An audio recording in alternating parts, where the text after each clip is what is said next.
Bom dia, boa tarde, boa noite, dependendo do horário que você está nos assistindo. Está começando o nosso programa semanal para que você fique por dentro. Essa semana apresentado por mim e pelo Márcio. Formando. Ah, Márcio. Antes da gente entrar nos assuntos, eu peço que você se inscreva no canal, clique no sininho, curta, Siga-me. comente, compartilhe. No Instagram, siga-me, né? Fala. Manda aí o seu comentário para que a gente possa responder, enfim, interagir o máximo possível. E que essas informações cheguem ao maior número possível de pessoas, né? Exatamente, né? A gente está conseguindo atingir já um número bem legal, né, de efetivo, mas é importante que chegue ao máximo de pessoas, porque a gente trata aí de muita informação. E às vezes as pessoas ficam meio perdidas e ficam buscando uma coisa que já está falada aqui, né? Bom, vamos começar pelo começo? Isso. Plano de saúde. Plano de saúde. Assim, vamos lá. Quando é que eu posso usar? Vamos lá. Cabe esclarecer que primeiro que Tem uma notícia boa e outra muito boa, né? A gente fez um convênio com a Biosaúde para oferecer esse serviço, a modalidade do plano de saúde. Mas para que fosse possível esse convênio, a gente se comprometeu a remeter uma carteira mínima lá para eles, que teriam 300 vidas, né? Isso. A partir do momento da remessa da carteira, que foi essa semana, eles pediram 15 dias para cadastrar. Mas Até o dia 15. Até o dia 15. Até o dia 15 eles devem cadastrar. A partir do dia 16 começa a usar o CPF. No máximo até o dia 15 já está liberado, já passou das 300 pessoas e por conta disso nós temos uma notícia boa. Né? Como a gente conseguiu aí relativamente num período curto, período legal, a empresa enfim, autorizou, acertou que quem fizer o plano de saúde aí, das outras pessoas que às vezes não conseguiu vir e tal, o pessoal estava na agonia para ficar entre os 300 primeiro, que ia ter que ser sem carência. Então nós acertamos que quem fizer o plano de saúde até o final de novembro, até o dia 30 de novembro, até o dia 30 de novembro também conseguirá ter carência zero. A partir de 1º de dezembro aí já tem as carências, o preço é o mesmo e tal, mas tem as carências normal do plano, ok? Conforme tipo de atendimento, Exatamente, né? Então, se você não conseguiu aderir ao plano de saúde, tem interesse, até o dia 30 de novembro você consegue fazer essa adesão sem carência. Seguindo aqueles mesmos horários de atendimento, né, Clóvis? Que é terça, quarta e quinta, das 9 às 12 horas, aqui na sede do sindicato. Isso. E o pessoal aí da academia, até mandar, especialmente o pessoal da academia, porque os alunos lá, o pessoal tem dificuldade de sair de lá. Então, assim, se tiver as pessoas aí, tiver interesse e tal, manda aí nos comentários, manda um WhatsApp, porque aí, se houver um volume de gente interessada, a gente combina um dia aí com o coordenador da academia e leva a estrutura até aí, né, como está todo mundo concentrado, leva a estrutura até aí para poder as pessoas fazerem, né? Então, aí os documentos que são necessários, comprovante de residência, RG e CPF, né, de todas as pessoas que forem ingressar no plano, né? Se for incluir dependentes, tem que comprovar a parentesco, exatamente. Né? No caso de cônjuge, comprova o parentesco com a certidão de casamento. Caso não seja casado legalmente, tem que fazer aquela declaração de união estável e reconhecer a firma em cartório, para poder ser encaminhado para o convênio. As outras pessoas, filho e tal, o próprio documento já diz lá que é filho, né? Essa coisa já tá incluído lá. Beleza? Então, o plano de saúde já tá.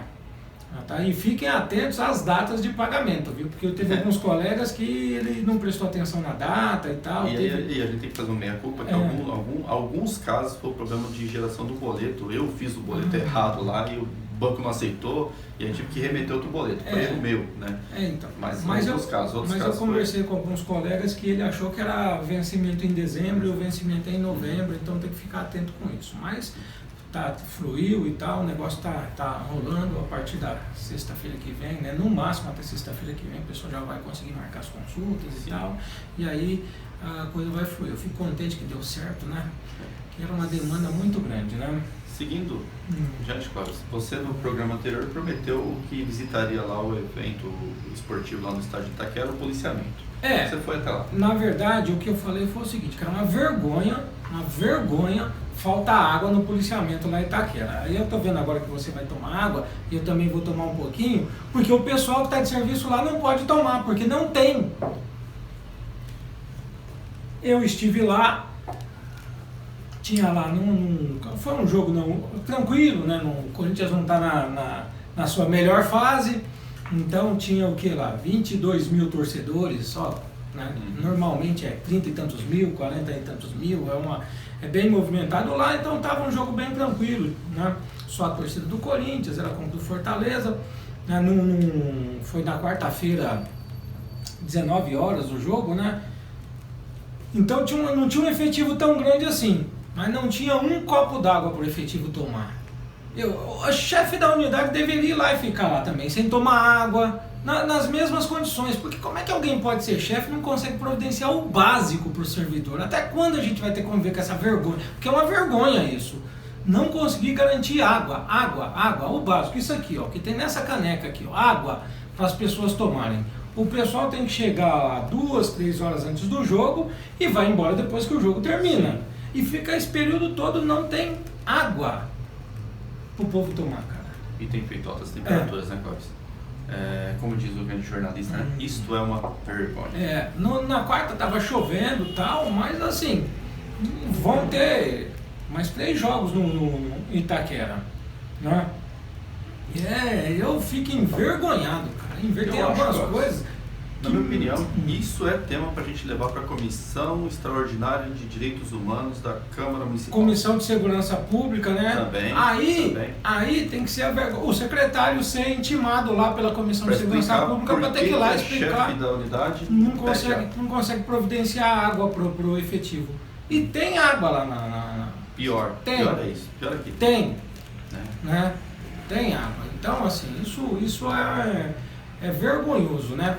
Aí nós tivemos uma reunião no comando essa semana, e com a comandante, subcomandante e o suplana. Assim, o assunto principal é essa bagunça que foi essa movimentação aí com as coisas. E eu falei aqui num programa, porque os chefes das unidades disseram isso, que você que mora longe pra caramba, que foi mandado lá pra periferia, de que eles disseram que não foram eles que definiu o seu nome para ir, de que isso veio a determinação do subcomando. Então, assim, tem um problema, porque o subcomandante disse com todas as letras que não foi ele, que foi o seu chefe. Então, isso precisa ficar claro, porque o chefe da unidade disse que, não, eu não queria te mandar, eu só estou te mandando porque é o subcomandante que mandou o seu nominho aqui para você ir. Eu até queria te tirar da lista. E o subcomandante falou que não. Olha, eu mandei as quantidades e cada chefe de unidade que definiu quem é que ia. E se ele não olhou que você morava em Jundiaí, que você morava em Franco da Rocha e tal, foi ele. Se tinha uma pessoa que morava na leste que podia ir, ele mandou você que morava longe, foi o chefe da unidade. Então, senhores chefes de unidade, né, quem é que está falando a verdade nessa história? Porque eles falam pra gente, né? Falam, não, que chora junto e tal, não sei o quê. Né? Então, isso é uma coisa que precisa ficar claro. Né? O subcomandante falou que não foi ele. Mas tem uma coisa que foi ele que fez, né? Que foi depois da reunião, que a gente ficou sabendo, não deu para discutir lá. Mandar fazer rodízio de colete. Nós estamos em 2019, rodízio de colete. Isso também é tema para a Comissão de Direitos Humanos, absurdo. Para a Comissão de Saúde, né? Não existe rodízio de colete, não aceite fazer rodízio de colete, não aceite, não pode fazer rodízio de colete. É uma vergonha isso, é humilhante. Até quando a gente vai ficar nessa situação, né? Porque eu recebi uma cópia de um e-mail aí, enfim, lá dizendo, por ordem do subcomandante, é para pegar os coletes de quem está de férias, tal, de licença, que está afastado, para passar para as pessoas que estão sem colete, porque o colete venceu e não providenciaram outros, né? E não colocou isso no e-mail, mas só falta tem gestão, exatamente. Falta de gestão, ninguém reconhece. E fazer rodízio. E fazer rodízio. Então, assim, não aceite o colete que foi usado no mesmo dia. Não aceite o colete que foi usado no plantão anterior. Você tem que... Pode pegar o colete de alguém que está afastado lá e tal, e vai ficar com você por um... Pode, como ok. carga. Como carga. Agora, você pegar o colete no começo do plantão e devolver no final do plantão para outra pessoa usar, suado, com as suas bactérias para a bactéria do outro, que cada corpo tem seu tipo de micro-organismo, que em mim não faz nada de mal, mas depois de 12 horas, nós estamos entrando no verão, né? Tá calor, aí outro dia estava um calor de mais de 30 graus. Aí a pessoa suada vai passar, não, mas é só a placa, não é a capa. O suor chega na placa também, né? Eu lembro, a última vez que fizeram isso foi quando o Ortega era o secretário. Foi em 2009, e nós fomos até para a justiça, brigamos, e teve gente que ficou doente, que pegou micose, que pegou lá uma série de coisas. Então não corra esse risco, porque depois vão ficar criando dificuldade para ser doença profissional, para ser acidente de trabalho. E eu espero que o subcomandante revogue essa determinação, porque está escrito que foi por ordem do subcomandante. Não dá para dizer que é o comandante da unidade que está fazendo dessa vez, não. Alguns programas atrás, Carlos, eu já falei que essa gestão está fazendo a gente sentir saudades do Ortega. Essa é mais uma demonstração. Então, não tem cabimento. Consegue ser tão ruim quanto. Não tem cabimento.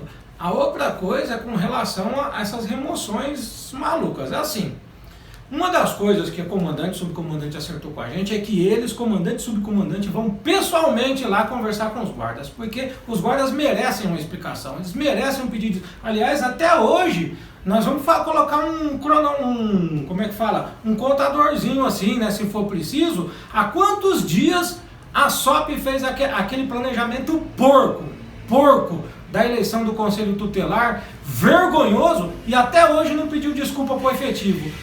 Se tivesse sido um terceira classe que errasse daquele jeito, um CE, um subinspetor, né? Tava punido, já tinha acontecido um monte de coisa. A SOP fez aquele que é uma vergonha, um dos piores planejamentos que já teve na história da Guarda, e até hoje finge que não é com ele. A gente nem sabe quem é o SOP. A gente nem sabe quem é o SOP na Guarda, né? Tem algumas pessoas que ocupam alguns espaços que deveria ter vergonha em entregar, porque não consegue fazer. É ruim demais. Mas enfim, estamos esperando o pedido de desculpa público, porque a vergonha foi pública, né? A vergonha que a Guarda passou no planejamento da eleição do Conselho Tutelar, na atuação, só não foi pior, só não foi vexatória por causa dos guardas que trabalharam direito. Né? Um menino que ficou sozinho à noite na escola lá do Jardim Ângela por causa de um planejamento porco. Planejamento vergonhoso, e até agora parece que não tinha SOP, que foi perfeito, que não aconteceu nada, né? Eu fico envergonhado com isso. Então, o subcomandante se comprometeram aí nas unidades, porque o que eles dizem? Que eles dão uma determinação de um jeito e o pessoal está fazendo de outro lá na ponta, né? Por exemplo, nós tivemos aí um problema do pessoal que está restrito por falta de colete. Sim. E de ter sido tudo colocado na diária. Aí a gente conversa com o chefe da unidade e fala, tem uma ordem de serviço do subcomando. Aí a gente foi, o subcomando falou, realmente tem uma ordem de serviço, mas a ordem de serviço ela trata da regra. Isso foi o que ele disse na reunião. A ordem de serviço trata da regra. O chefe da unidade tem autonomia para cuidar da exceção. Será que tem? Então, mas aí eu estou trazendo aqui o que o subcomandante disse. Tá certo? O que o subcomandante disse, né? Assim, a gente não pode ficar nisso, porque... Pelo que eu entendi, a regra é o seguinte, as pessoas que têm restrição ir para a diária, mas aquelas pessoas que não deram causa à restrição, como por exemplo, o colega que não recebeu o colete, o colega que não recebeu o uniforme, que a bota está desgastada e não tem bota para pagar para ele, não é para ser... Segundo o subcomandante, era para ir para a diária somente aquelas pessoas que estão restritas, já estão restritas há muito tempo, por outras causas e tal, e que foi oferecida, exatamente, sem fusão, e que foi oferecida a possibilidade de ir para Defesa Civil, para a Junta de Serviço Militar, enfim, para esses lugares aí onde eles poderiam desempenhar as atividades lá, em que a restrição não seria problema, e as pessoas não aceitaram, não quiseram ir, não foram, enfim, né? Aí, segundo ele, essas pessoas eram para ser colocadas na diária. Fora essas, aí a unidade é que tem que definir. Palavras dele, o chefe tem autonomia para decidir se fica na diária ou no plantão. Foi o que ele disse. Então, se o seu chefe aí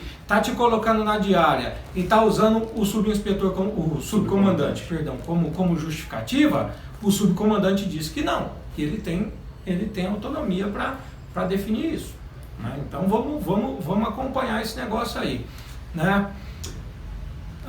Uma outra coisa, que até quero que você fale sobre isso, Márcio, porque você que está acompanhando esse caso, que é o caso da moça que teve o bebê nos Estados Unidos. Escolheu fazer a gestação, fazer a parto, concepção lá. Isso, o parto lá nos Estados Unidos. Por uma questão e até o bebê já vai completar 5 meses, né? Não, já tem 5. Então, já está para completar 6 meses e simplesmente eles não concederam uma licença gestante. E ela está esse período todo sem receber pagamento. Nós fomos para a justiça.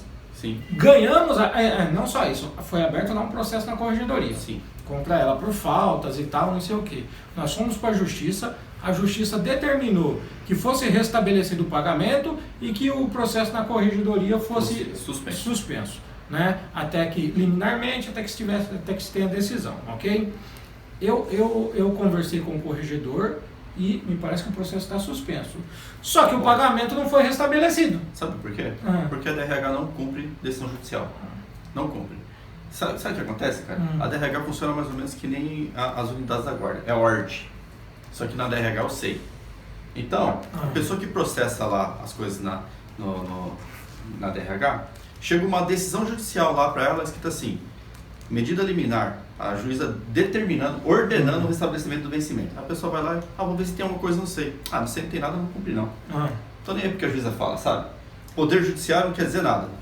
Ou então remete, eles estão lá, vamos remeter lá para a gestão, remete para a procuradoria, você lembra que a gente teve uma onde. reunião? E eu falei assim, acho que até a diretora da DRH ficou até um pouco magoada comigo, que eu falei assim, olha, se é uma medida de segurança ou é uma medida liminar, tem que cumprir. Se vocês burocratizam a coisa, não tem razão de ser uma medida de segurança ou uma medida liminar. Né? Se for para burocratizar e não cumprir, aí eu falei assim, olha, de graças a Deus lá que eles estavam gerindo a DRH, não estava gerindo o hospital do câncer infantil, que senão as crianças iam morrer. Ela ficou magoada comigo, achou que eu falei. Tá brava realmente. Achou que eu falei uma coisa que não mas assim, a questão é a seguinte, até quero perguntar para você, que é um formando de direito agora, né? Qual é a penalidade prevista por descumprimento de uma decisão judicial? Então, pode entrar no crime de desobediência, pode entrar na penalidade de sanção multa. Porque eu pessoalmente fui lá e protocolei essa decisão. Então, a administração, o RH, e eu protocolei no dia 30 de outubro. Para o corregedor e pro secretário. Dia 31 de outubro. Então. E dia 31 de outubro. Passaram-se aí 9 dias. 9 dias e nenhuma... E a menina continua sem pagamento. Né? Não foi restabelecido ainda. Então, aí qual que é o problema? Existe a decisão, a medida liminar, a juíza reconheceu a vulnerabilidade da criança, ela escreveu na sentença o nascimento inegável da criança Beatriz, né? Tem que se restabelecer o vencimento. Existe. Agora eu vou te falar onde que a secretaria foi eficiente. Ela foi eficiente primeiro em suspender o pagamento. Passou lá os 30 dias, suspendeu o pagamento. Foi muito eficiente. Foi eficiente em instaurar o processo de faltas. Né? Foi eficiente em mandar um ofício lá para a Polícia Federal para perguntar se ela não foi de coiote ou se ela foi de avião. Nisso eles foram eficientes. Agora, para restabelecer o salário, o vencimento de uma servidora que está 5 meses com uma criança, com um bebê, sem pagamento, não tem eficiência. Aí depende de consulta lá pro secretário da não sei da onde. Eu acho que estão consultando até o presidente da República, cara, para poder, para pagar. Bom, muito, isso é duro, cara, é duro. Porque assim, agora hoje eu fui lá de novo, oficiei, né, o RH e encaminhamos um ofício para a Comissão de Direitos Humanos da Câmara, né? Porque, e talvez na segunda-feira a gente tem que encaminhar um ofício para a Secretaria da Mulher, né? E vamos oficiar a Justiça. Eu vou pedir para colocar um trecho do decreto que trata disso aqui, porque acho que quem olha pode até pensar assim, poxa, mas será que a servidora tem direito? Porque ela pediu intempestivamente. Para entender o caso, a criança nasceu nos Estados Unidos, a certidão saiu obviamente em inglês.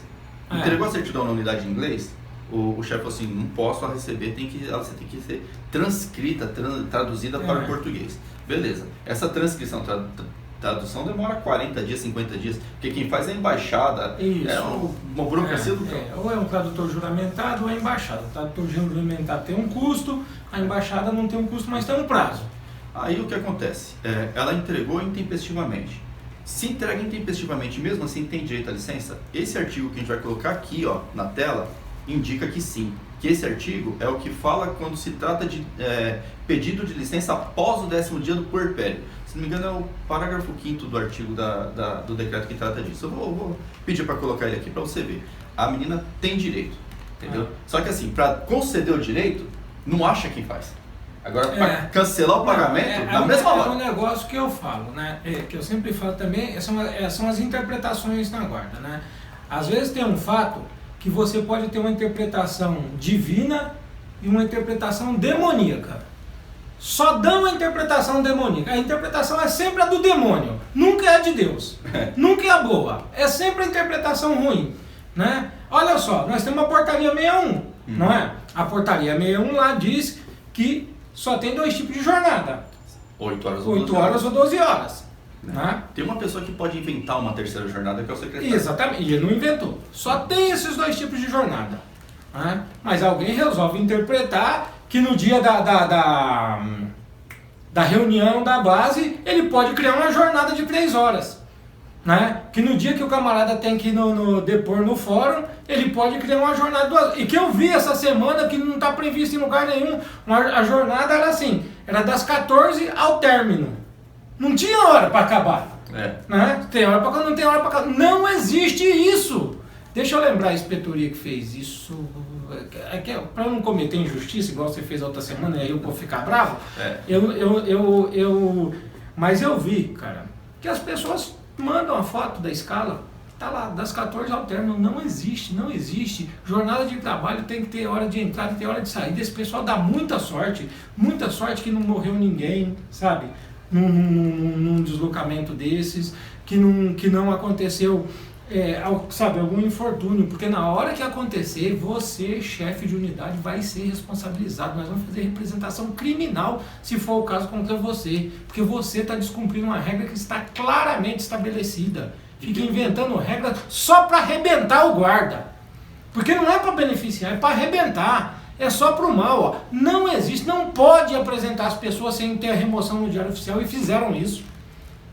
Né? Aí fica aquela maluquice do camarada estar trabalhando no Itaim, que tem difícil acesso, ele não recebe difícil acesso porque não está lotado lá, está lotado na Sé, aí na Sé eles decidem não pagar a gratificação lá de região estratégica, e fica aí assim, toda vez que é para interpretar, a interpretação é contra o guarda, nunca é uma interpretação favorável. E ali, pegando esse gancho do que você está falando, é o seguinte, tem um monte de unidade mandando o servidor fazer avaliação psicológica no dia de folga. E tem uma ordem, essa ordem de serviço o povo não cumpre, né? A 012. A que é boa, não cumpre. Então, que diz que tem que ser no dia de serviço. Mas aí fica aquele empurra também. Porque a gente liga lá na unidade e fala assim, não pode colocar guarda dia de folga, tem que ser excepcional isso aí. Aí, mas foi a DIP que me mandou a data. Então, mas isso daí eu vou fazer a defesa da DIP, porque eu sei mais ou menos como funciona lá. Né? A DIP, ela olha no sistema, para ver lá qual é o plantão do cara. Ela olha no sistema. Só que às vezes o sistema está alimentado errado.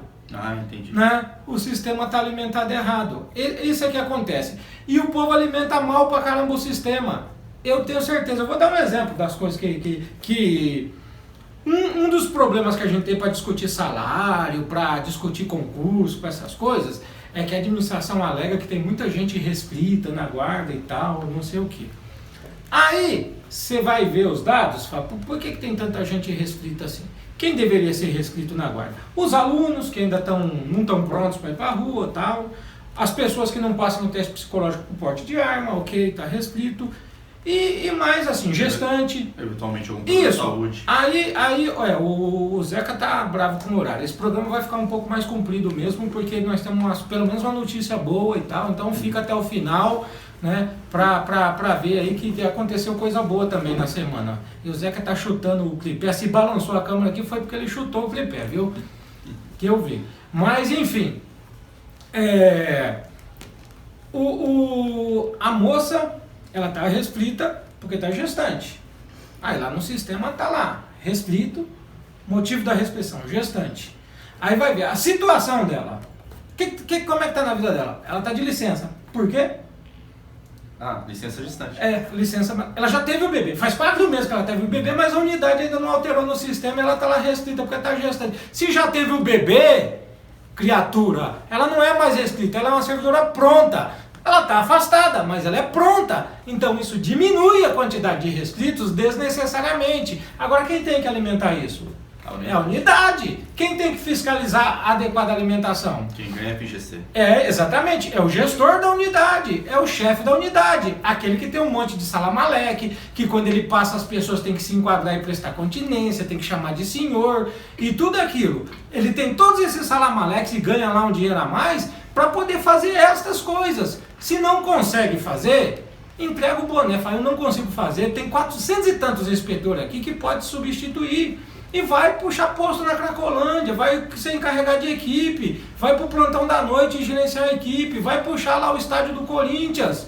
Se não dá conta de gerenciar a unidade inteira, vai gerenciar uma fração, né? Porque o pagamento vai cair e ele não vai devolver. Ele vai ficar com o pagamento. Se não dá conta de fazer o trabalho, se recebe o pagamento, tem que fazer o trabalho. Porque quando o guarda não faz direito, ele é duramente responsabilizado. Quando é que isso vai começar a acontecer com o chefe, cuja unidade não consegue alimentar o sistema direito, né?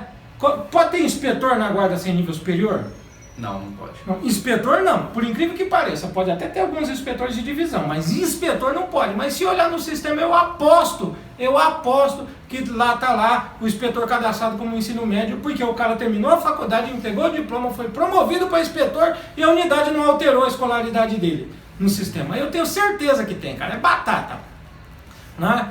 Então isso incomoda demais, porque aí você quer discutir, olha, eu tenho um nível de escolaridade maior, quero discutir um salário melhor. Aí o cara puxa a estatística, o cara está constando lá como ensino médio. E o cara já terminou a faculdade. Eu quero um salário maior. Não, vocês têm restrito demais. E a pessoa não está restrita, ela está pronta. Né? Então, essas coisas, aí fica todo mundo resmungando que quer ganhar mais. Mas na hora de fazer o trabalho não faz, pô. Bom, vamos para notícia... Brasília, vamos para Brasília. Mas deixa a alteração do Estatuto de Desarmamento, Márcio. Votaram aí o 3723, que estava com um texto maravilhoso e tal. O que aconteceu? Bom, tirou, enxugaram o projeto, fizeram um acordo lá com governo e situação e oposição para poder aprovar, né, o texto lá, mas aí nesse acordão aí enxugaram o projeto. Então, quer dizer, voltou o que a gente chama de status quo, né? Voltou ao que era antes, tá?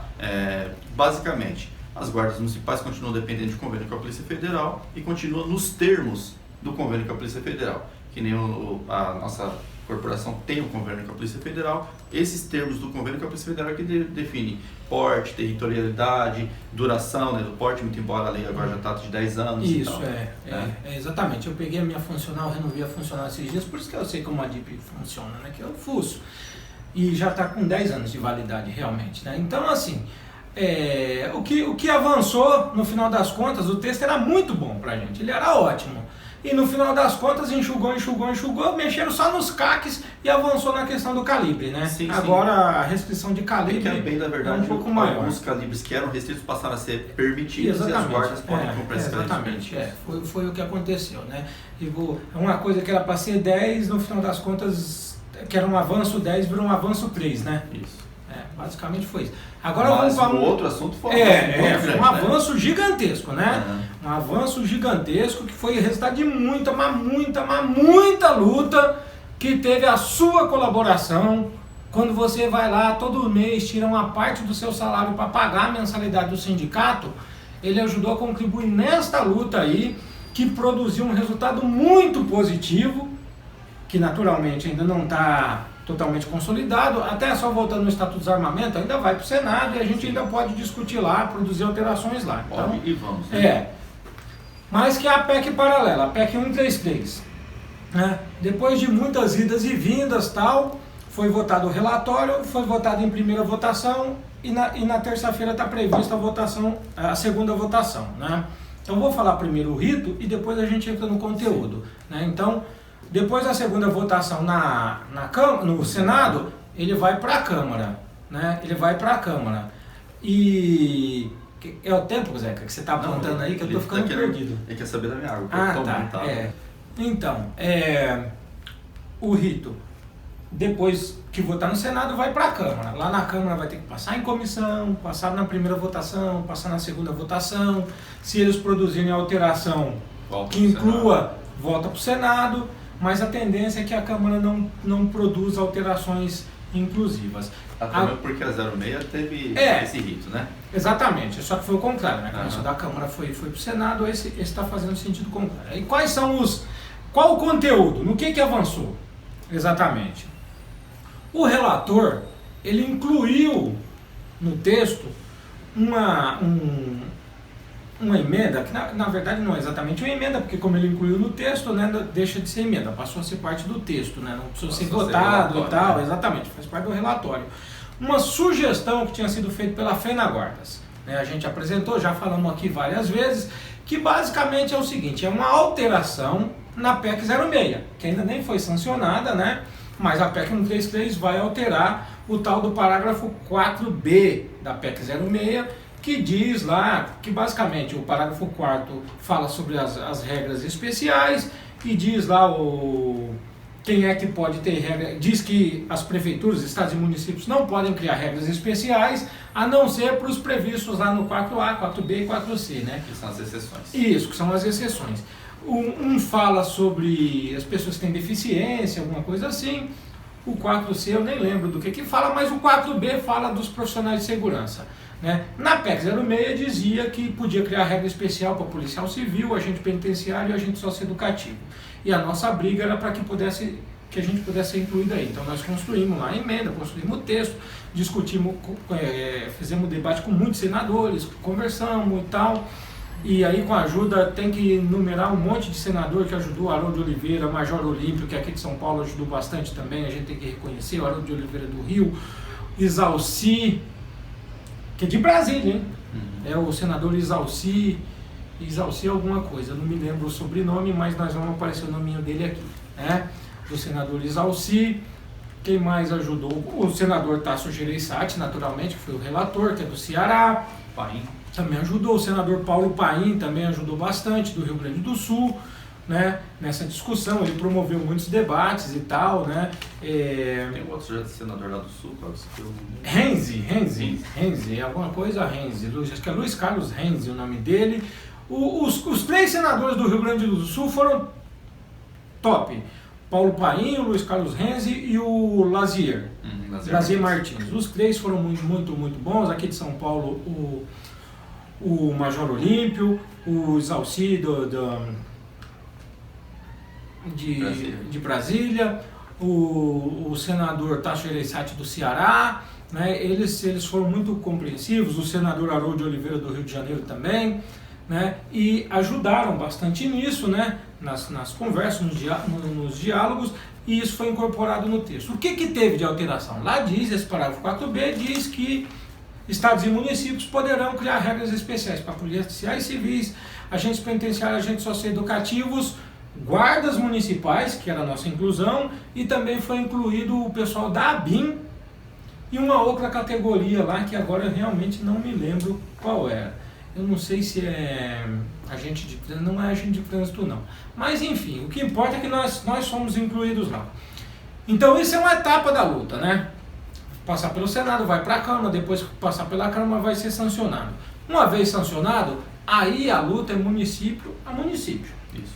Aí cada município vai ter que construir sua regra.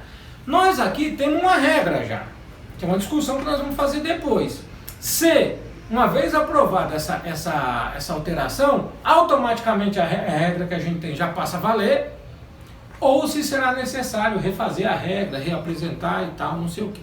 Mas de qualquer maneira foi um grande avanço, nós temos que comemorar, né, porque foi muita luta e a gente que sofre tanto, tudo que a gente já falou aqui, quando a gente ganha nós temos que fazer barulho, porque nada é fácil pra gente, é sempre resultado de muita luta mesmo. O Evandro nem veio embora, né? Exatamente, então já tá 15, o cara vai ficar um mês, né? Porque ele já tá 15 dias lá, vai ficar mais uma semana que vem sem voltar pra cá. Isso daí.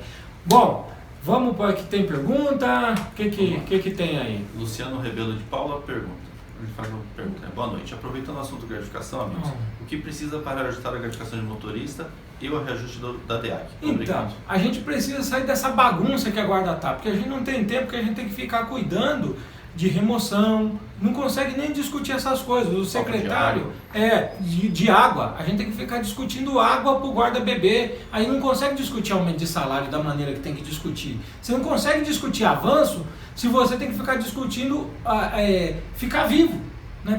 Sabe, a gente tá discutindo rodízio de colete, falta de colete, e ainda esse negócio dos coletes, Márcio, sabia que tem mais de 200 coletes lá na coisa? Sim. Só que são todos femininos. Todos femininos. Alguém fez um gerenciamento maluco. Ninguém contou. Esse negócio. Quantas mulheres tem na guarda para comprar quantidade de colete? Quantos homens tem na guarda? Aí o secretário tem que ficar sendo, convocado para ir na Câmara para ficar dando explicação de distribuição de efetivo, sabe? E a gente quer discutir basicamente salário. A gente não consegue avançar porque a gente está tentando segurar a coisa para não andar para trás. A gente está tentando avançar e o povo da guarda, esse que é o problema, o povo da guarda que nos gerencia puxando com a corda para trás. Cara, então essa é a verdade, o Ribeiro.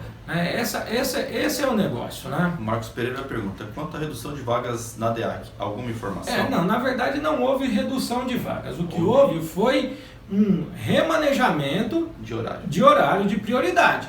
A administração, isso é uma prerrogativa da administração, ela entende que ela precisa mais em determinado horário do que no outro.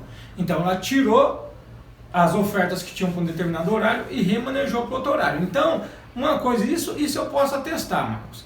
Não falta vaga na DEAC, sempre sobra. Sobrava antes, que tinha vaga de manhã, de tarde, não sei o quê, e agora que priorizou mais a tarde e a noite, continua sobrando. Sempre sobrou vaga, então não teve redução, né? E aí a gente tem que ser honesto com vocês. A DEAC, os horários e tal, serve para atender o interesse da administração, né? É mais ou menos, para a gente fazer uma comparação, você tem uma loja, tá certo? O funcionário da sua loja, ele não faz hora extra quando ele quer, quando precisa e no momento que precisa. Essa é a lógica, tá certo? Até porque não é uma coisa obrigatória. Então não dá para brigar, as vagas têm que ser de manhã, as vagas têm que ser tarde. Tem que ser organizado, né? Tem que ter a inscrição, tem que fluir e tal. Essa é a coisa, né? Claudinei Rodrigues, parabéns pelo empenho a todos os nossos sindicatos. Obrigado, é bom a gente receber elogio. E eu gosto quando fala assim do nosso sindicato, é verdade, é do nosso. Esse sindicato é da categoria. Então é legal receber isso, eu tenho recebido bastante no WhatsApp, né? É bom quando o pessoal manda publicamente também. Mais alguma pergunta? Então, meu coraçãozinho aqui, né? Estamos encerrando. Hoje a gente teve a ilustre presença da dona Márcia aqui, né? Vem aqui falar um oi pro povo, que ele mandou coraçãozinho a vida toda aqui, né? Então, obrigado. Não esqueça de dar seu likezinho, de se inscrever. Siga-me, follow-me. Isso. E até a próxima semana aí, para que você fique por dentro. Tchau, gente.